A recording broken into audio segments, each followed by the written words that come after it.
দিনাজপুরের বোচাগঞ্জে শিশিরের ওপর সন্ত্রাসী হামলার ঘটনায় চিহ্নিত হামলাকারীদের গ্রেপ্তারে বিলম্ব এবং ফয়সাল মুস্তাকের নামে মামলা নিতে পুলিশ অস্বীকৃতি জানালে বোচাগঞ্জ থানার ওসি হাসান জাহিদের অপসারণের দাবিতে মানববন্ধন ও ঝাড়ু মিছিল করেছেন সাধারণ মানুষ। 16 জুন শেতাবগঞ্জ চৌরাস্তায় মানববন্ধন শেষে ঝাড়ু মিছিল নিয়ে থানার প্রধান গেটে অবস্থান নেন বিক্ষোভকারীরা।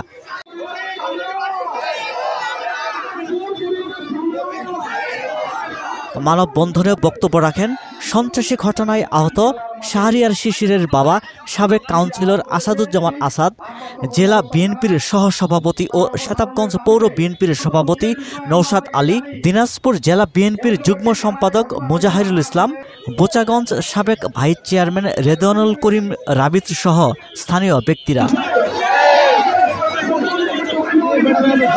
বিক্ষোভকারীদের অভিযোগ, বোচাগঞ্জের মাটিতে একের পর এক সন্ত্রাসী ঘটনা ঘটছে, কিন্তু বোচাগঞ্জ থানার ওসি সেই সন্ত্রাসীদের বিরুদ্ধে মামলা নিচ্ছেন না।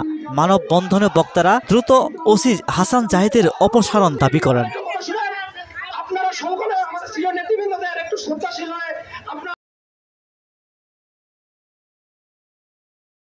ওয়ালটন আবারও মিলিনিয়ার অফারে ওয়ালটন ফ্রিজ কিনে আপনিও হয়ে যেতে পারেন মিলিয়নিয়ার। মিলিনিয়ার ছড়াছড়ি দেশ জুড়ে, এটা শুধু ওয়ালটেনই পারে।